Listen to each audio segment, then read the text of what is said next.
Today we're going to be writing cadences for advanced theory. We're going to do it together and you will have some flashcards flashing afterwards showing you some simple rules. So let's get started. So this is a sample question that was asked in May 2012 for advanced rudiments. For each of the following melodies, name the key, write a cadence in keyboard style below the bracketed notes, and then name the cadence as perfect, plagal, or imperfect. So here, this first question, we see 4 sharps. So Father Charles goes down. What comes after D? E major. Now take a look at the score of music if there's any accidentals. Here we see there's none. So we're safe to say then that this piece here is in the key of E major. Now you're asked to do accidentals or cadences at the end. All right, so they're giving you endings that you have to create the endings. In keyboard style, meaning 1 note at the bottom and the 3 notes on top. So because we know it's E major, the first thing you want to do is write out the notes that you might be using. So for instance, the 1 chord, which is the tonic, would be E, G sharp, B.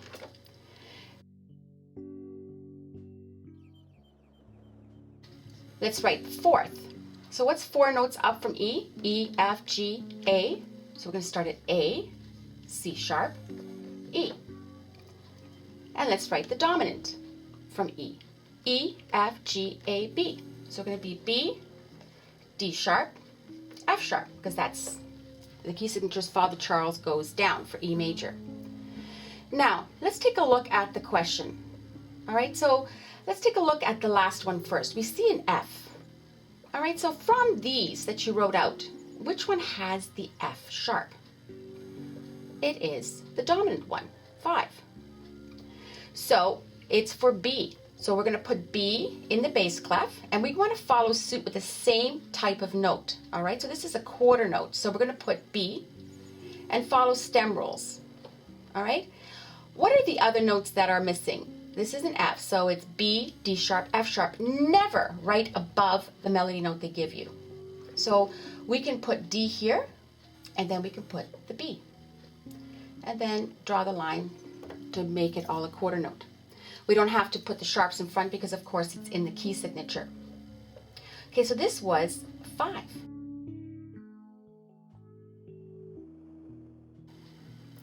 Look at the note there. It's a G. So taking a look at your chart, which one has the G sharp? It's the 1 chord, the tonic chord. So we can write the E, following suit with the same type of note at the base. Okay, following stem rolls. Now, write in the rest of the notes. There's a G sharp there already, so E is missing, and B. And we want to keep it in close position too, right? So you want to be able to step down and keep it in close position. And like I said, never right above the melody note, all right, that they give you. Always underneath it. So this was the 1. So what is the 1-5? 1-5 is the imperfect. Imperfect always ends on the dominant. Never on 4, never on anything else other than 5. If it's a 5, it is always going to be an imperfect cadence. So take a look here. We see 3 sharps. So Father Charles goes. What comes after G? So we know it's A major. So you can write that for yourself as you're working it, because we're going to look at the body of the music. We see a sharp. All right, now let's see if this sharp is the 7th note to the minor that it's related to. It's the harmonic note. So A major, let's stick up here, is related to, always go down to find the minds. 1, 2, 3, and it has to be 3-letter names apart, right? A major is related to F sharp minor. Well, who's the 7th note to F? E. See, E sharp then. That would be the 7th note. So we are safe to say that this is in the key of F sharp minor. All right, now let's take a look at the cadence itself, the bracketed notes. So with F sharp, you want to write the formula first. So the tonic one, the tonic chord would be F sharp, A, C sharp. The 4th note up from F would be F, G, A, B. It would be B, D, F sharp. The 5th from F, F, G, A, B, C would be C, E, G. Now remember, this is F sharp minor. This is the fifth. So what note is this? 5, 6, 7. This is the seventh note of a minor key. What happens to any seventh note of a minor key? We need to raise it. All right, that's the E sharp. That's the harmonic note for F sharp minor. So now let's take a look at the question. We see here that there's a G. Never ever write above the melody note. So in our chords that we wrote out here, where's the G? We see that it's the fifth one. So we're going to write the C in the bass, following suit with the same type of note. Okay, so this was a dotted half note. And write the rest of the missing notes underneath the melody note. Remember, never above, underneath. So they would be, gave you the G, so it would be the E, and it's also then the C. Put in the dots or whatever, exactly make it, these are going to be dotted half notes. All right, so this was the dominant. Now take a look at this one. We have to write a cadence under A. So where's the A? And writing out, we see the A was our one chord.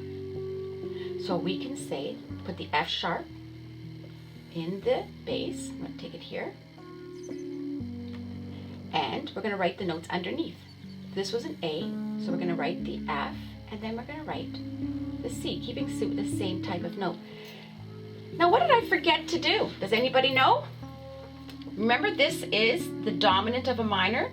The E had to be raised, so we have to put the sharp in front of that seventh note, which is the harmonic note to F. Okay, so that's why when we write it out, make sure you have it there so that you don't forget to put it in the question itself. So always go back when you're seeing that it's the minor to make sure that that note is raised, the seventh note, which is E. So 1-5, what type of cadence is that? It's an imperfect cadence. And that's how you would do that question. Okay, so let's take a look at another question. So we see 5 flats, battle ends and down goes. We know that the second last flat is always the key we're in. So D flat major. Now we don't see any other accidentals in the piece, so we're safe to say then that this key or this song is in the key of D flat major. Okay, knowing that the key we're in, we are now going to write out the chords, the 1, 4, 5. So we have the 1, which would be D, F, A. The 4, what's 4 notes up from D? D, E, F, G. So we're going to say G, B flat, D flat. Okay, so I'm skipping every third. The 5 chord from D, D, E, F, G, A would be A, C, E. Okay, so those are the letters we'd be looking for. We're going to be looking now at the music, and we see a D there. Okay, so being a final cadence, we can be safe to say then, okay, the D flat, we're going to make it a D flat chord. So we can put the D in our bass, follow suit with the same type of note. You don't need to put the accidental in front because it's in the key signature. And underneath, write the missing notes. We have the D flat, so we just need the A and the F. Okay? Now, look at the note beside there. We see that it's another D. Okay, well, we're not going to have, this we know is the 1 chord, right? The tonic chord. So, but who else in the formula had it? We have the 4 chord also has a D. So it is the G flat chord. So let's take the G flat chord. We're going to take the 4 chord. Okay, we're going to follow suit with the same type of note that's above. And write in the rest of the notes that are missing. There's a D flat here, so we need the B flat and we need the G. Okay, then we put the stem down to match. So a 4-1 cadence. What type of cadence is that? That's called a plagal cadence. Alright, so we have plagal. So I hope that helps. You can sit back now and just watch some of the flashcards with some of the simple rules for writing cadences for the advanced theory.